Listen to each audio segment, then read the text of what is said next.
Good evening, everybody. I can see and I note that people are joining, and it's a lovely evening here actually in Dublin. I'm not sure where you are, but the sun is shining and it's very bright outside. It's so bright actually that there are builders who are continuing to work and are dedicated to finishing their projects. So you might hear some background noise in the distance, but um, just to say, our masterclass series has been running for over 2 years now, and as you can see, there's opportunities to sign up on Eventbrite. Of course, the series is in association with the Institute of Neurodiversity Research and Professional Development Unit, and a number of our partners, including ADHD Ireland, who are represented by Ken, as per usual, every last Thursday of the month. But this evening, I'm very pleased to introduce our distinguished guest speaker. It is uh, Anna Sochacka. I hope I've pronounced your name correctly, Anna. And Anna is a neurodiversity advocate and historian with an MA from Nicolaus Copernicus University in Torun. She also holds an MA in linguistics from Stockholm University, which she achieved in 2021. Anna specializes in sociolinguistics, the language of minorities, and discourses of resistance. She's currently on an academic sabbatical, and she brings over 10 years of experience in IT tech, where she actively applies her passion for aviation in the tech aviation sector.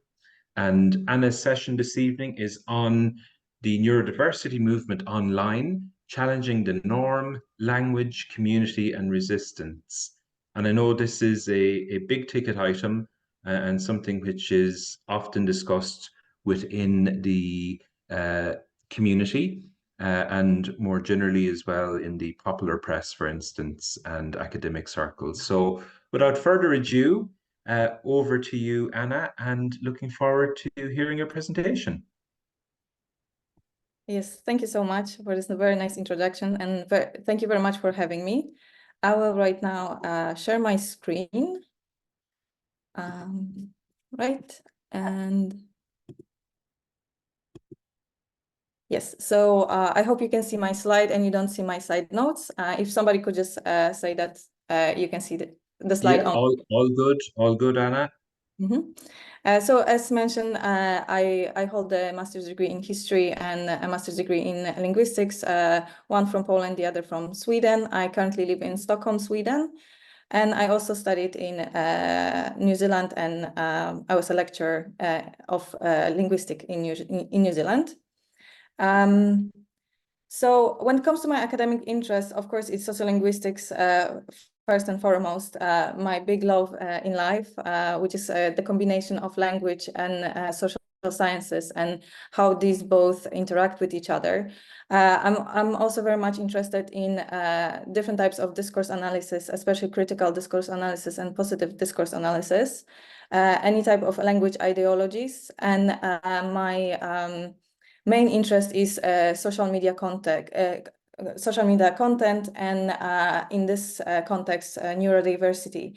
I'm also very much interested in neurodiversity in academia, not only in the ways we speak about neurodiversity in academia, but how we as people who work or worked in academia can accommodate neurodivergent students. And this can be, for instance, different forms of assessing knowledge, different ways of giving deadlines to our student. Anyways, we can accommodate students, even when it comes to, for instance, lighting in the libraries or making sure that certain areas are neurodivergent friendly. So in the next slide, I think we are all familiar with what neurodiversity is. Just to remind us, the concept was created in the 1990s, so it's quite a new concept. And it's an umbrella term for many different types of neurodivergent brains. And what we just know right now, that's something that we called before maybe a disability or impairment can be an actual natural variation that is very, very valuable for our societies. Also, what I would like to say, I am considering neurodiversity not only as an innate neurodivergence, but also acquired neurodiversity, which means that people who acquired certain syndromes or certain issues with the cognitive abilities are also coming under this umbrella of neurodiversity. So as a linguist, I'm very much interested about this interaction, about this intersection of mental health and the society. And I don't need to say that mental health is something that is very much stigmatized. We often are worried to even say that we might have, might experiencing certain issues. This is attached to our gender, our age, our occupation. In certain moments and spaces, we are unable to express our needs when it comes to our mental health. So that's why I think it's very important for us to talk about how society perceives mental health and how it changes across decades and centuries. So what we know right now is that the progress in medicine does not equal the change of the social discourses. And I think apart from neurodiversity, we have great examples of cancer or AIDS. Right now, AIDS is not a deadly disease in the Western countries. It's a disease that requires sometimes only one pill a day, and a person is unable to transfer the virus to other people. However, it's the stigmatization that we build around AIDS and the HIV virus is still present in the society. We're still scared of it in the same way as we used to be in the 1990s or 1980s. We also tend to mystify mental illnesses. We tend to think that psychiatry is somehow less scientific, even though it really concerns something that is most important, that is an organ that makes us, right? And it stores all our information about our personalities, our memory, our knowledge. We still feel in some way that psychiatry is full of unanswered questions, and it's very mystic, and we really don't give it enough credit as we give to other specialization in medicine. What is very apparent for me when it comes to neurodiversity, some people may not be very keen on accepting neurodiversity. And why? Because it undermines existing research. If somebody spend their lifetime researching on a certain neurodiversity condition, they may not be so willing to accept the fact that maybe we should not look for a cure. Maybe we should not should look for a reason why certain people become neurodivergent. That might just like pretty much tell us, undermine their existing research. So another thing that is very important is that because of this all stigmatization, misunderstanding, and some sort of us as a society not catching up with the existing research, we kind of feel that people who are affected by any type of neurodiversity may not be fully competent to fight for the rights. Another concept that I would like to bring up today, which I will later link with my research, is that we have a default man issue in medicine. And it's not only in medicine, it's in many of the different sciences. So we usually say that women's symptoms are atypical, whereas women are actually the majority of the society, because usually it's like 51, 52% of the society are actually biological female. So it's very strange that our symptoms are called atypical, right? When it comes to stuff like negligence of pain relief administration for women, we have a lot of studies about it. We have a lot of social media content discussing it. Whenever we present a human body, let's say a human chest, we are lacking of presenting like female anatomy with this. Also, in the context of neurodiversity, we know that girls are socialized in a different way. So certain symptoms of, let's say, ADHD or autism may be masked by females. So that's why we tend not to give the diagnosis soon enough. And this is the picture that you can see on the right side. This is a very random picture that I found online about heart attacks, and that actually depicts that default men issue.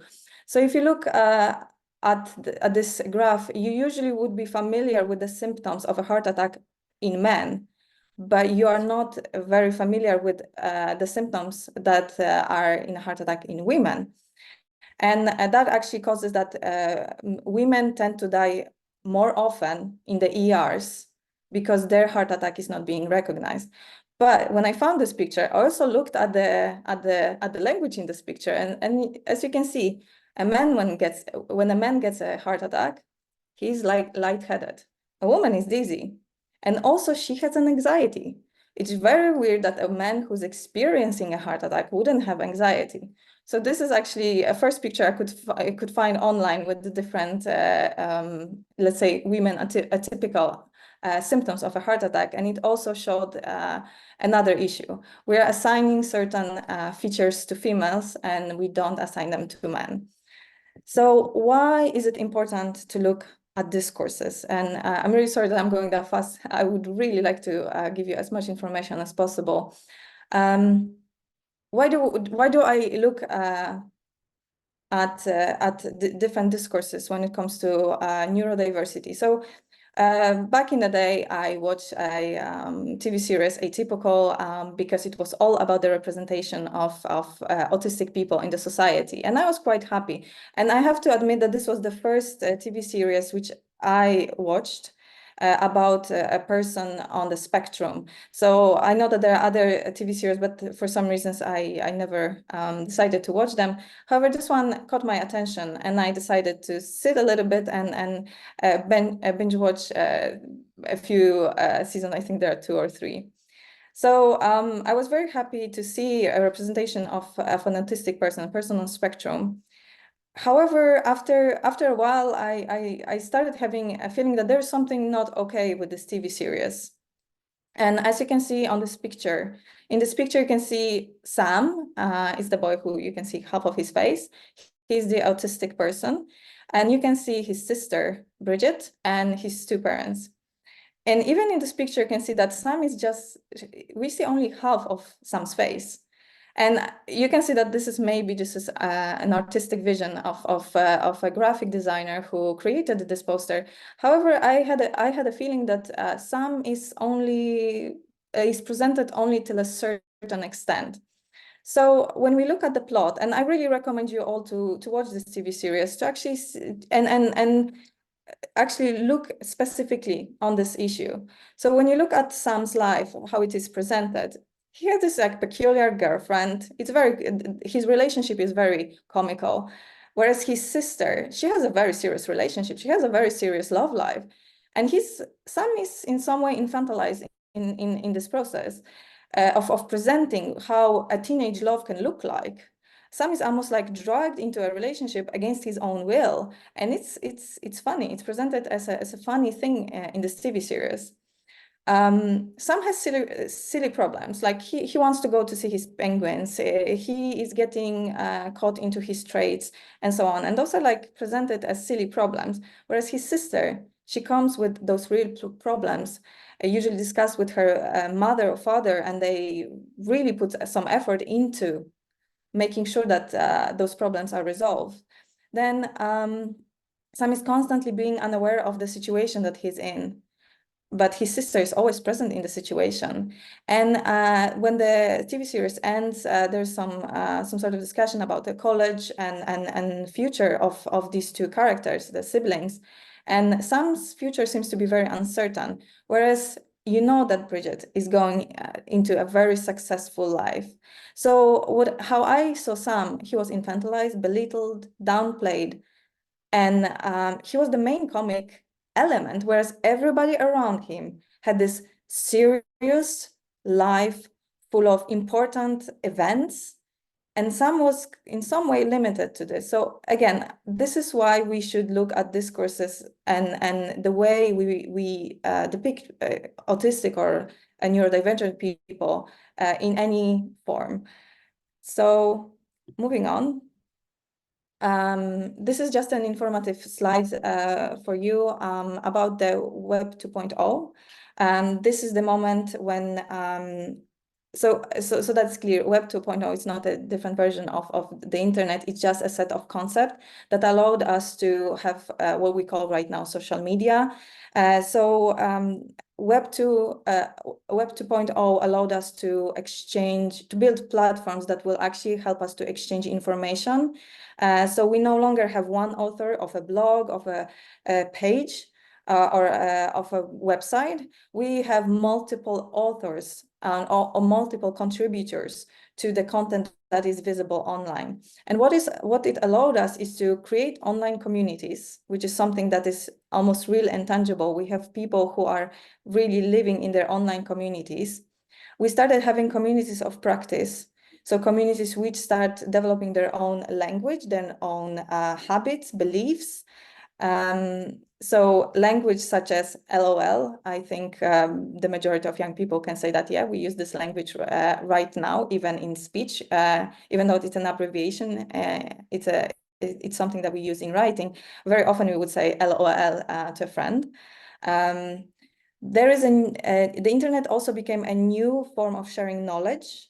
And this knowledge gets a lot of feedback as well. So whenever you share information online, this information will be scrutinized by other people. There's a high likelihood, unless you switch off the comments. But in majority of the cases, there will be people who would like to actually discuss it with you, argue with you. And some of those interactions, as we know, are very harsh.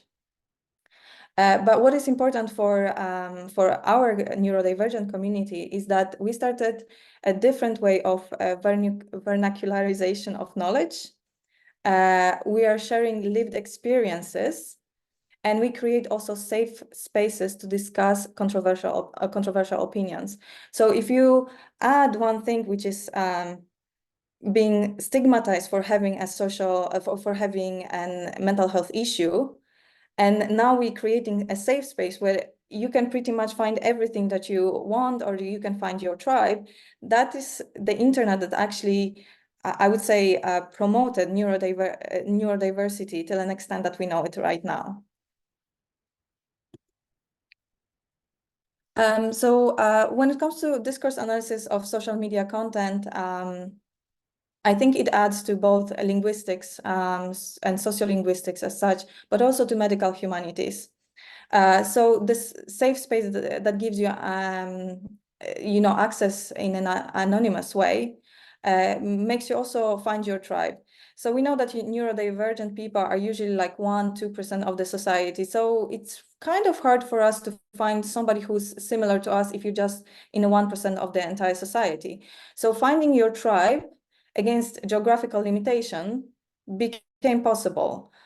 And when it comes to the part why we need like discourse analysis of social media content, because it can actually be empowering, and it can have some implications for other fields of studies.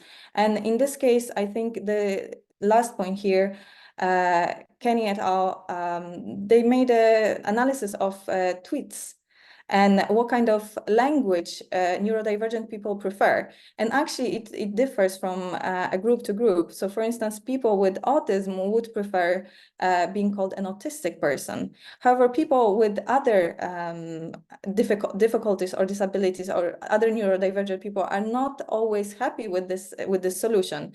But thanks to that, we have some implication for the medical fields, for nurses, for doctors. So we know how we should address different people.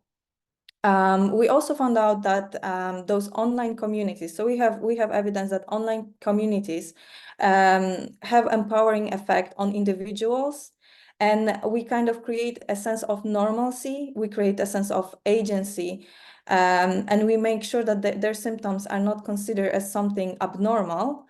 But also sometimes some of the communities exposed some sort of, I would say, issues with expressing their superiority over the rest of the society, which is not very common, I have to say.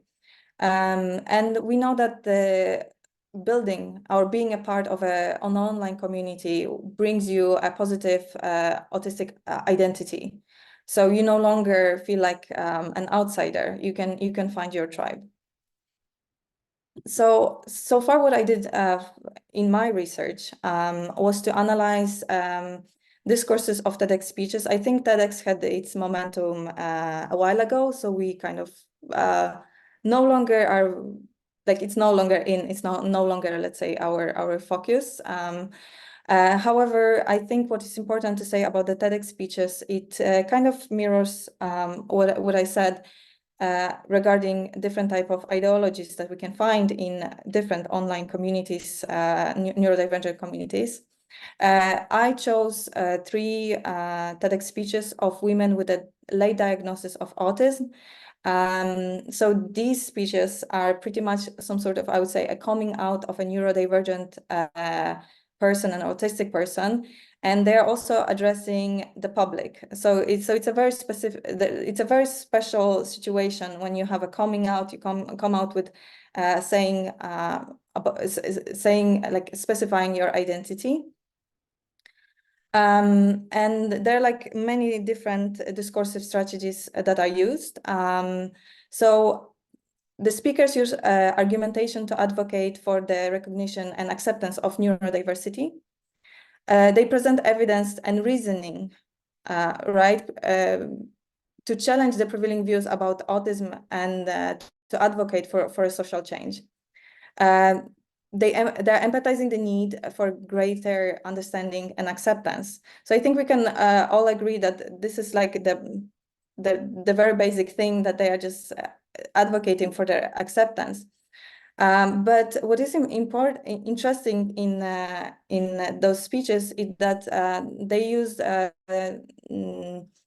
nomination, which is a discursive construction of social actors, objects, phenomena, events, processes, and actions. So in other words, they are naming or categorizing individuals or groups.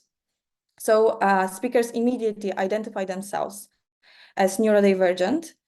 And what they address, all 3 of them address in their speeches, is that distinction of high and low functioning autistic people.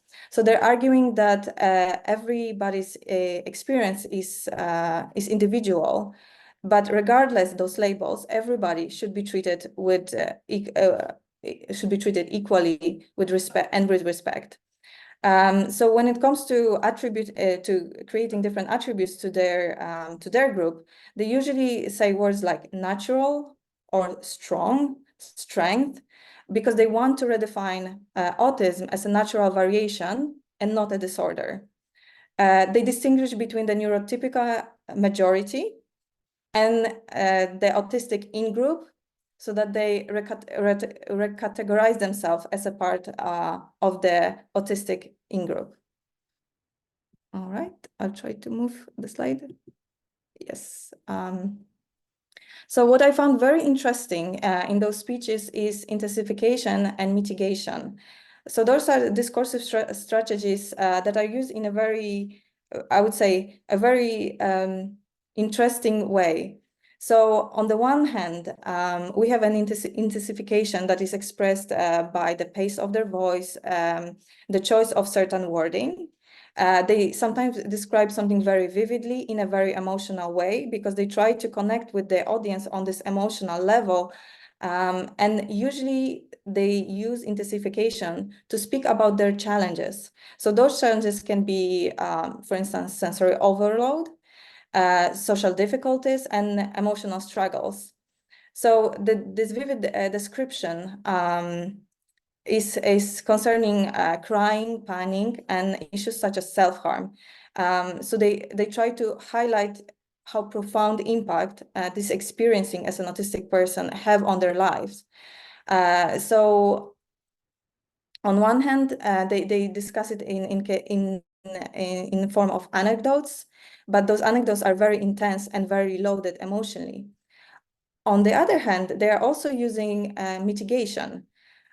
So whenever they speak about their own experience, the inner experience of autism, and this is like very much loaded with intensification. But when they speak about, let's say, how it impacts their relationship with the audience, with the society, they tend to, for instance, use humor, some relatable anecdotes. I think one of my favorite was to say that we are all the society runs on Windows when she's running on a Mac, or like it was the opposite. So they use this humor and some sort of metaphors to soften the impact of the description and how their experience may actually affect the rest of the society.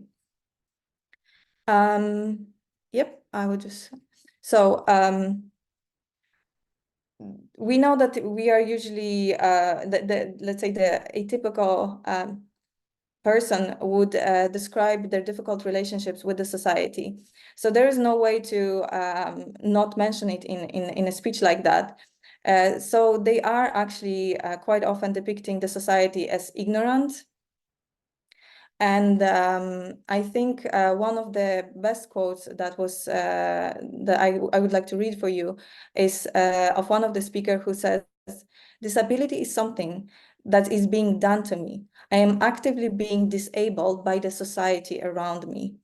So that is the prediction when the speaker is implicitly attributing negative traits to the group that is potentially creating a harm.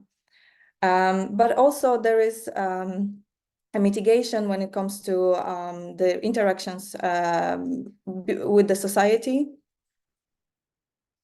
And this is also, it refers to what I said, that sometimes when they speak about their impact on the society, they try to mitigate it. However, there are also other quotes that I would like to say, I would like to bring. So most autistic people don't actually suffering from autism. We suffer from the way the world sees and treats our autism. So it shifts the focus from blaming an individual, and they want to put the blame as this is a systemic thing. This is a systemic impact of the societal norms, and disability is a social construct in this sense. All right. So I think what is a common thing in all the speeches is debunking the high-low functioning division. And arguments here are very accurate, I would say, and very kind of getting to almost to your soul. The speakers critique the binary categorization of autism into high and low functioning, highlighting its oversimplification and inaccuracy. So what they say is that the current distinction is based on the neurotypical standards of behavior. And it fails to capture the diverse experience let's say, capture the diverse experience within the autistic community. So for instance, one of the speakers addressing this issue, she says that even though she's labeled as a high-functioning person, it really undermines the way she feels, and it really doesn't express the struggles that she needs to overcome every single day. So even though we may feel like labeling somebody as a high-functioning should actually benefit them, she says that it's harmful for her as well, because those labels also perpetuate misconception and hinder the understanding of what autism is. The speakers assert the importance of autistic individuals as experts. So this is the moment when they try to take the agency and put it on themselves, saying that only we can tell you what an autistic experience is. They're advocating for their voices to be central in the discussion of autism. One of the speakers challenges the notion of autism, that autism can be understood only through the lens of an autistic person. So a neurotypical expert is unable to see the actual experience of an autistic person. There is also a gender gap argumentation in all of the speeches.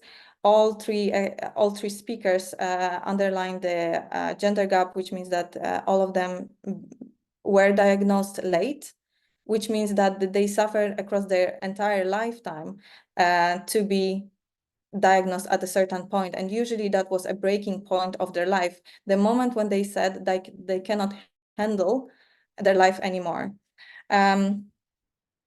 She says one of the speakers shares her personal experience of being diagnosed as an adult, and she attributes it to this delay to a social failure to recognizing autism in women. She emphasized the need to challenge stereotypes and improve awareness to ensure a timely diagnosis and support for all individuals. I think that's all I would like to say about the speeches. So what's next? Because I'm not done yet with researching on neurodiversity. I would really like to look more into the online communities of practice. I would like to look at both negative and positive parts of the communities of practice. I would like to research more on the online jargons that are used by the online communities, online neurodiverse communities. But what recently came to my mind was that the fact that we are very familiar with vernacularization of knowledge, what it is in everyday life, but we haven't checked yet what is digital vernacularization of knowledge.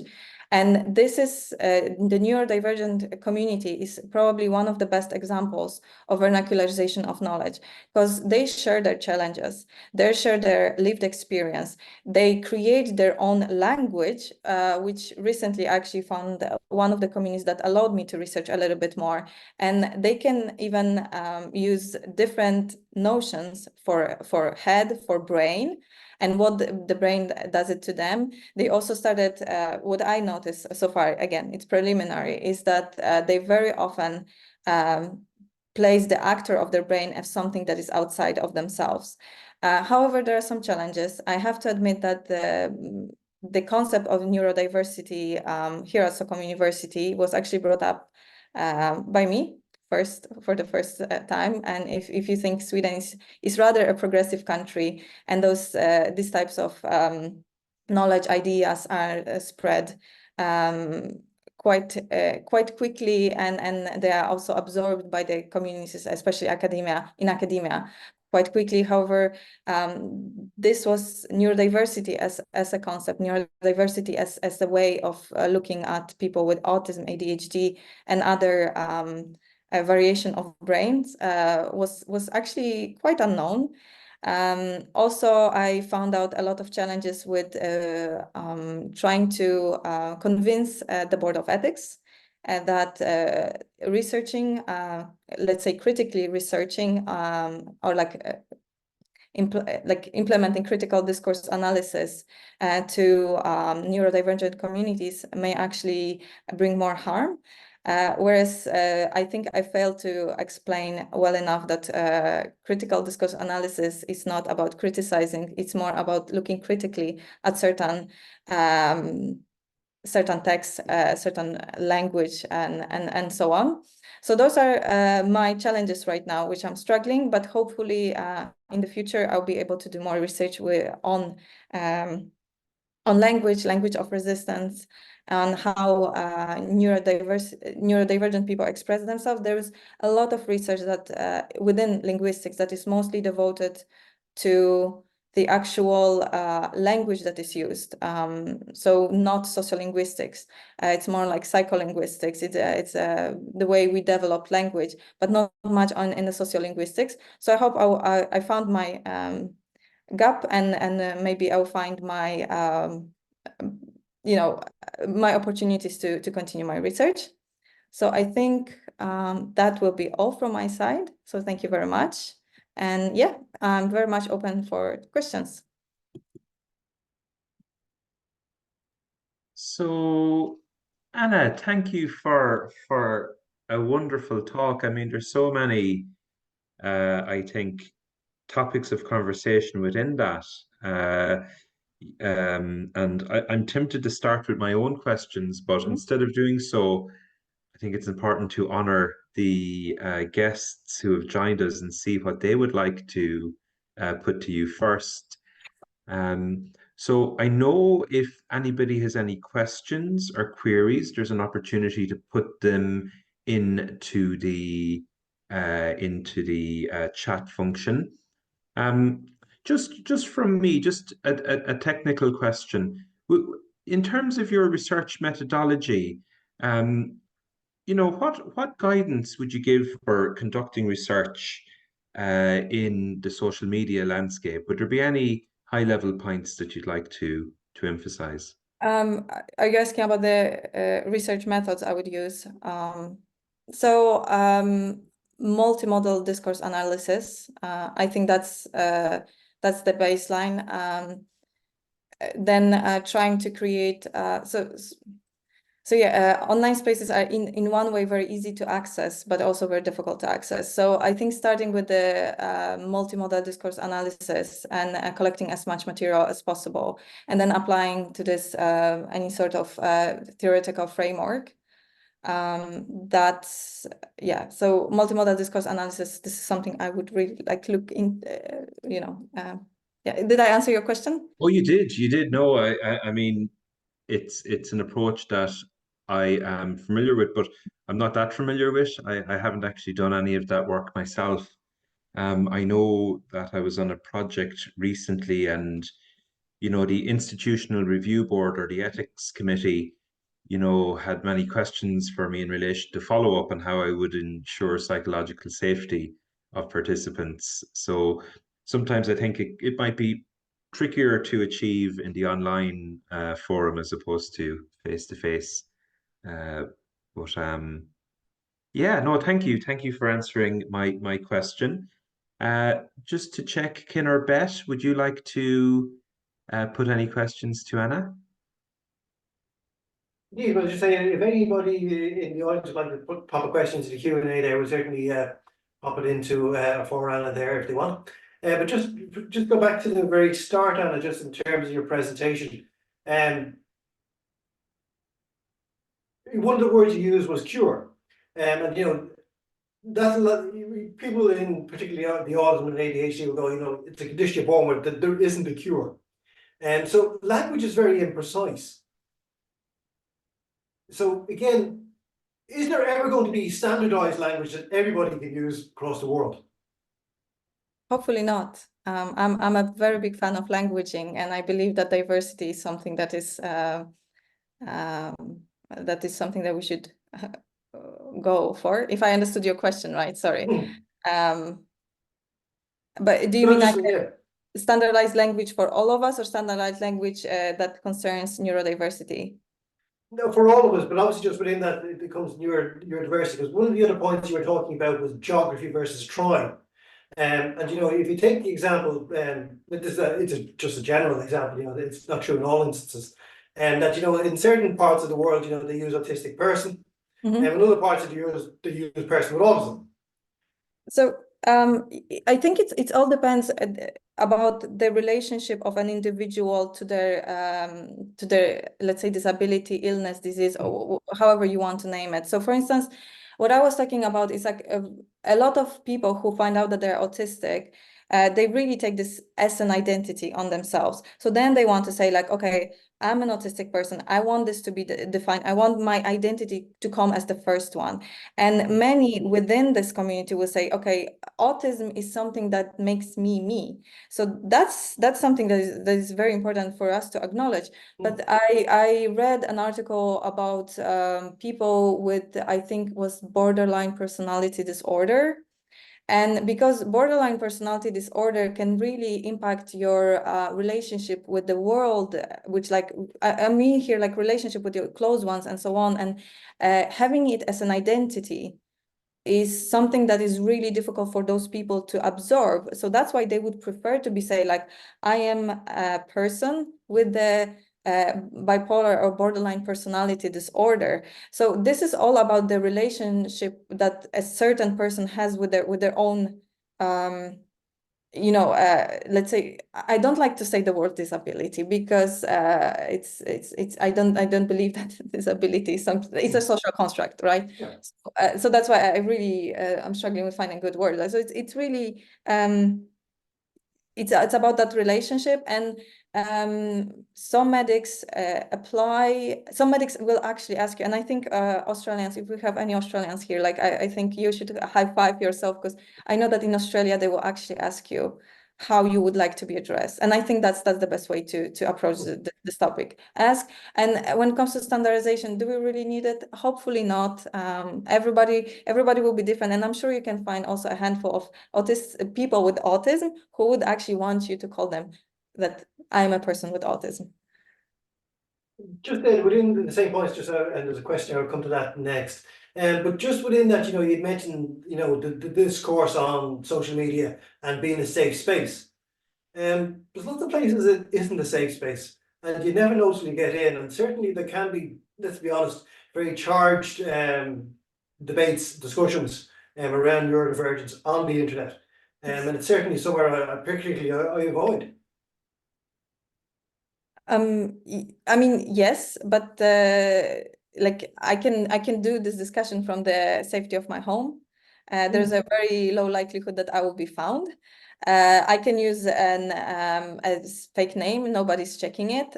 So that's the safe space. And also what I'm doing online, and that not necessarily concern people who are just around me, right? So I won't be immediately exposed to the loved one, unless somebody will, I mean, I know that there are ways. I work in IT, so I know we are not anonymous as we want to be.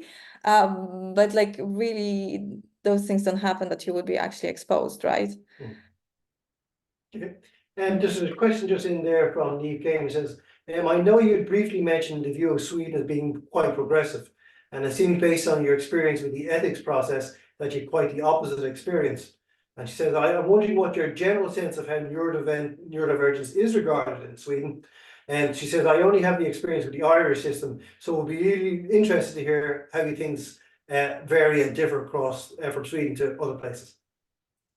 I think Sweden is very progressive with adopting different approaches, and I would say I don't think it happened because of I don't want to say ignorance, but it seems like we just didn't have this need, or there were not enough people, maybe there were not enough advocates who really made, let's say, noise around neurodiversity. I lived in New Zealand and there is a lot of discussions about it. I lived in Australia for a while. There's a lot of discussion about it. Actually, most of my materials are from Australia. Like I see there is emphasis on this. Why this happened in Sweden, I really cannot like pinpoint like one thing, one reason behind it. I would say that maybe we just didn't have enough advocates here who would spread the knowledge about neurodiversity. However, I know that if you, let's say, if you think that you're autistic, if you think that you have ADHD, or you seek for help, this help is there. So it is in the field of medicine known, and within the field of psychology and psychiatry for sure. However, it's not something that we would speak about. It's not something that a lot of academics would be concerned about. On the contrary, so I don't really want to say bad things about other scholars in Sweden, but there were a few people who research in ethics, and after reading their papers, I found out that they were mostly judging like whether, let's say, autism is useful for the society. So they were kind of making sure that those materials were really kind of, when I started reading them, I really got upset.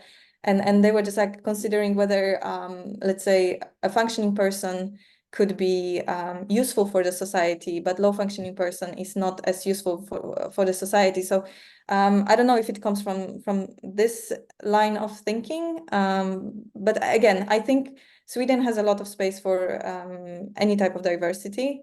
However, it's just not been so very popular here to discuss autism or ADHD or other neurodiversities in the society.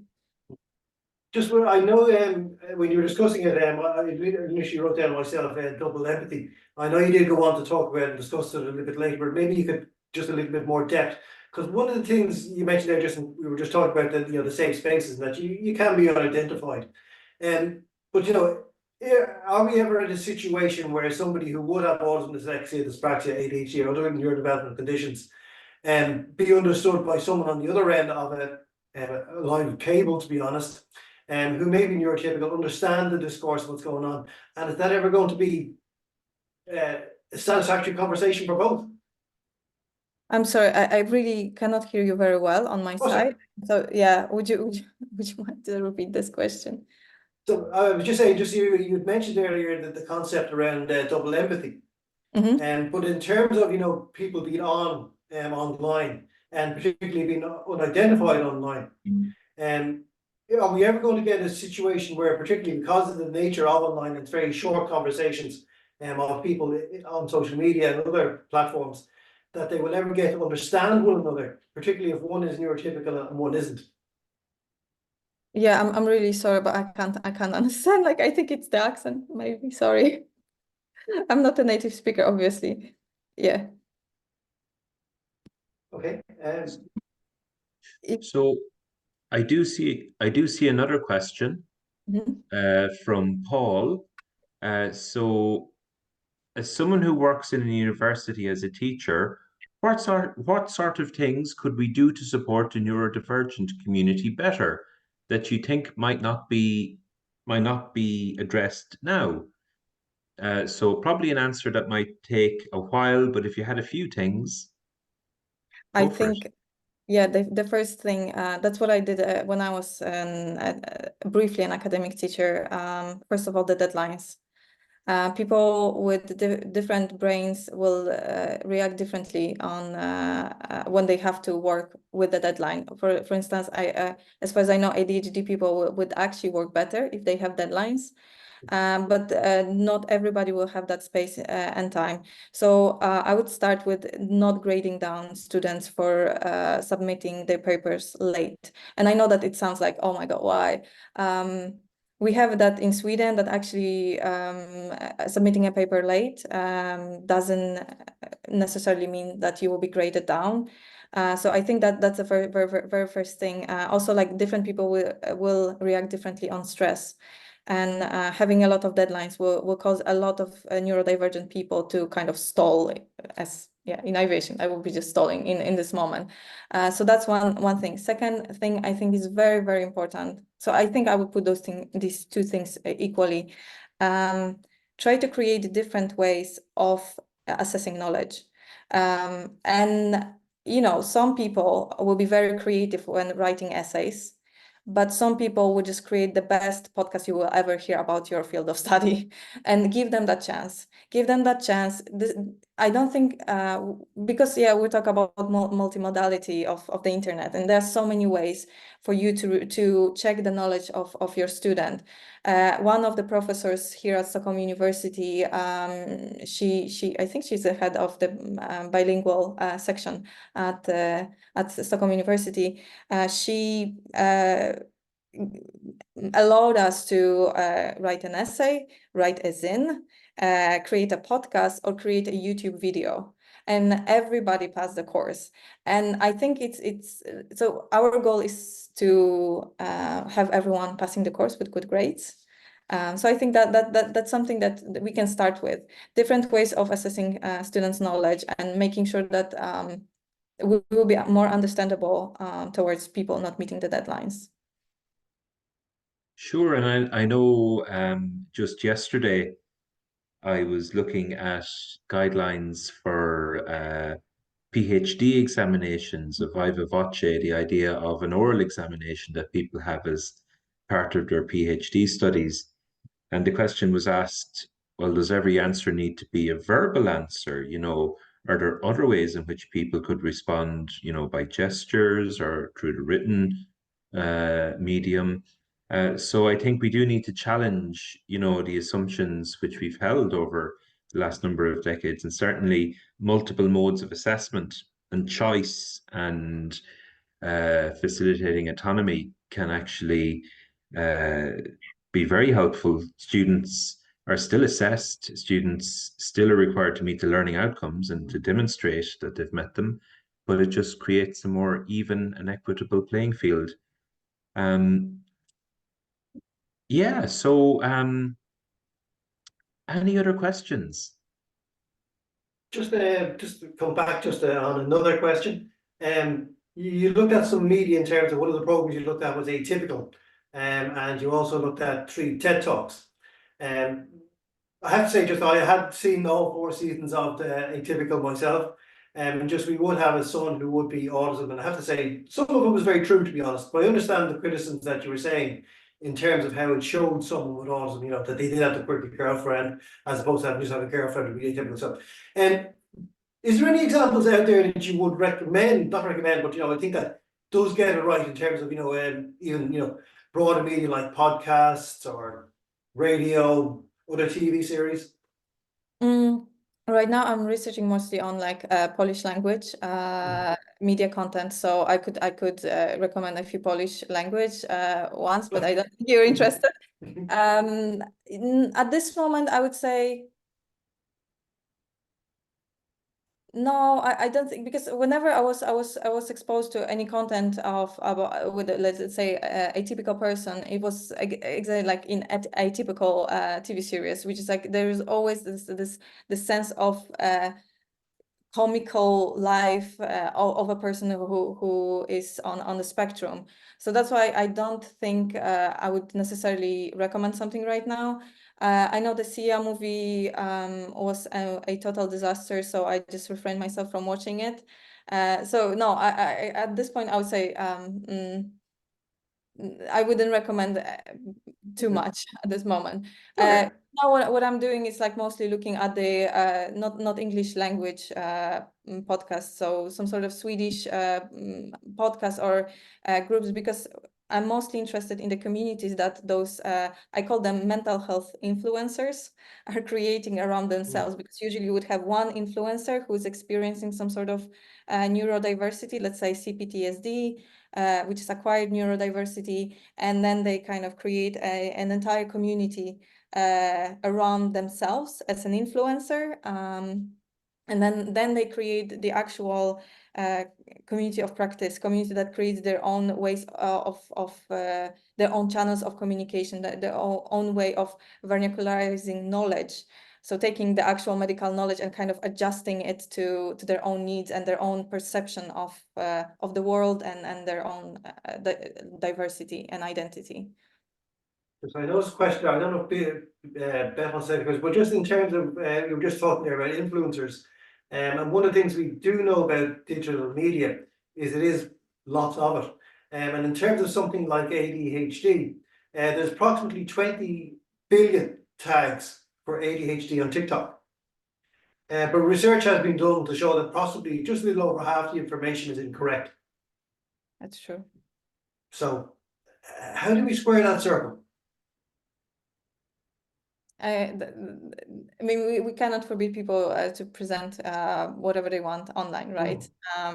And I know that YouTube recently, probably a few months ago, so it's not so recently for the internet, but they introduced marking the accounts that are providing actual medical knowledge.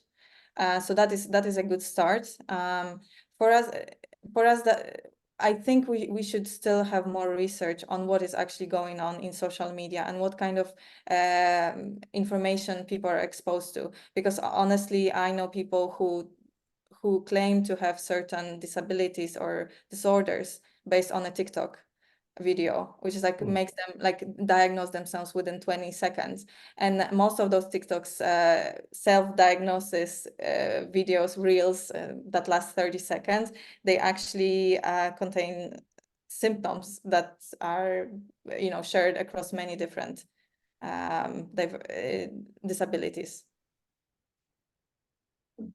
Well, thanks for that. I appreciate you answering all those questions. It's very informative. So, I think we've time for one or two more questions, Anna, and thank you for all your thorough answers so far. Did we ask the question from Orla? Orla asks a question about For those working in other settings, for example, in office, what is the single best way to be aware and mindful of the possible neurodiversity in the office community, which avoids expecting colleagues to have to share their neurodiversity diagnoses with us in order to bring about such change? So I would never recommend anyone to share their diagnosis with their colleagues unless they feel 100% safe. I mean, in Sweden, we talk about our therapies here very openly with the colleagues. It's very normal to say, I'm depressed, I'm taking medication or something like that. This is something we usually share with each other, and it's not problematic. But I'm also a Polish person, and I know more conservative societies. So I would never recommend people to like come out with their neurodiversity to other people. However, there is always a way to talk with your HR department in a way how they can accommodate you best. For instance, for me, what makes me most like very susceptible to any kind of headaches and so on is the light at the office. Accommodating people, like, after COVID, it's much easier because we can work from home. And I think we should be more flexible as employers to accommodate people in this way. And it's not only about neurodiversity, it's all about being a mom, being a dad, and so on. So flexible working time as well is something very good. We have it in Sweden by default. So if I wake up at 10 o'clock in the morning, at 10:30, I can sit down and log into work. And that's something that helps me a lot. And again, it really depends. Those type of advices, since I have some, let's say, I lived in a few countries, so I understand that those contexts differ from place to place, but also from culture to culture. Did I understand? Did I answer the question? Yeah, I believe so. And again, I think safety, psychological safety, and having a good HR department is very, very important, and that people can feel comfortable around disclosing, because there is evidence to suggest that when people do disclose, the experience is generally positive. But again, I think that piece around having flexible work environments actually benefit all of us. If we were to look at other areas, for instance, around gender equality or family-friendly work practices, I think everybody benefits. So unless we've any other questions from the group, we're just coming up towards 6 p.m. And you mentioned being from Poland, Anna. So I think we can say dziękuję. Dziękuję. Dziękuję. Yes, yes, very good. Eller tack så mycket in Swedish. Sure, sure. Yeah, Sweden. I crossed into Sweden once from Finland. I got lost around the border. Um, uh, Like Thankfully, the I northern border, the one that is like close to the polar cycle. yes, Oh, up around there. Random And they used a different currency actually as well, so that was tricky. But thankfully, I found my way back to the other side. Um, but enough of my travel dilemmas. Thank you so much for your talk this evening. It's been very interesting indeed, and I think we had some excellent questions. Hopefully, we'll have you back again sometime and get to hear more about your work. And next month, Beth has very kindly organized a talk, this time from Ireland, in University College Dublin. We have recently completed with our charity and non-governmental organization partners a report which is titled Making UCD a Neurodiversity Friendly Campus. So we're very pleased to present to you the findings from our report, and we do have approximately 31 recommendations, which we hope would be applicable not just to higher education, but also to other settings in keeping with Orla's question around the workplace, for instance. So hopefully you can join us at the end of May for our next talk.